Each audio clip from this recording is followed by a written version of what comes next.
مسیحت میں قربانی کا تصور، مسیحت ایک ایسی قربانی کا بیان کرتی جو عارضی نہیں بلکہ ابدی ہے، جو گناہوں کو پورے طور پر مٹا دیتی ہے اور جو دلوں کو بھی پورے طور پر پاک صاف کرتی ہے۔ لیکن اس کو جاننے سے پہلے پرانے عہد کی قربانیوں، بنی اسرائیل کو جو قربانیاں دی گئیں ان کو جانیں گے۔ وہ دو طرح کی قربانیاں تھی، ایک تو وہ قربانیاں تھی جو خدا کے ساتھ ٹوٹے ہوئے رشتے کو جوڑتی تھی، کچھ قربانیاں جو خدا کے ساتھ چل رہے ہوتے تھے اور وہ اس رشتے کو قائم رکھنے کی کوشش کرتے تھے، وہ سلامتی کی قربانیاں لے کر آتے تھے اور نظر کی قربانیاں، اور میں ان قربانیوں کا بیان کروں گا، پھر ان کا موازنہ وہ نئے عہد کی قربانی یعنی یسوع مسیح کی قربانی کے ساتھ ہم کریں گے۔ پرانے عہد میں جو قربانیاں تھیں، یہ احبار کی کتاب کے 5 پہلے ابواب میں یہ ساری قربانیاں دی ہوئی ہیں، اور پہلی قربانی سوختنی قربانی ہے جو کہ آگ پر جلائی جاتی تھی، اور دوسری نظر کی قربانی ہے، اور تیسری سلامتی کے ذبیحے ہیں۔ یہ پہلے تینوں ابواب میں،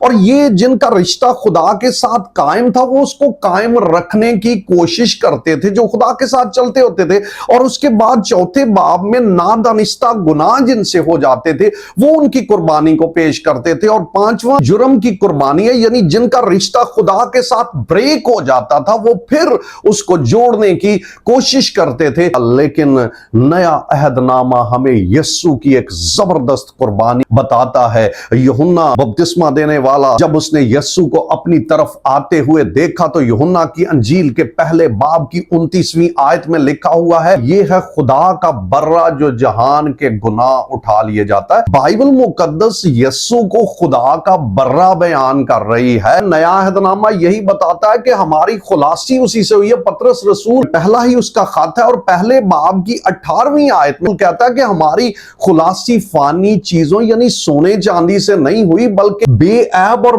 بے داغ برے یسوع کے بیش قیمت خون سے ہوئی ہے۔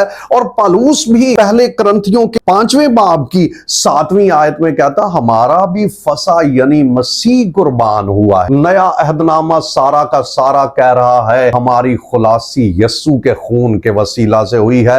اسی لیے مسیحی نہ تو کوئی قربانی کرتے ہیں اور نہ ہی کسی قربانی میں شامل ہوتے ہیں۔ مسیحیوں کے لیے ایک ہی بار قربانی ہو چکی ہے۔ ہم اس قربانی کا موازنہ کر کے دیکھیں گے۔ عبرانیوں کے خط کے 9ویں اور 10ویں باب میں اس کا خاص طور پر موازنہ کیا گیا ہے۔ نہ تو یہ عارضی قربانی ہے، پرانے عہد نامہ کی قربانیاں عارضی تھیں، یہ 9ویں باب میں لکھا ہوا ہے، لیکن مسیح کی قربانی یہ ابدی قربانی ہے۔ پرانے عہد نامہ کی قربانیاں وہ ظاہری پاکیزگی بخشتی تھیں، لیکن جو مسیح کی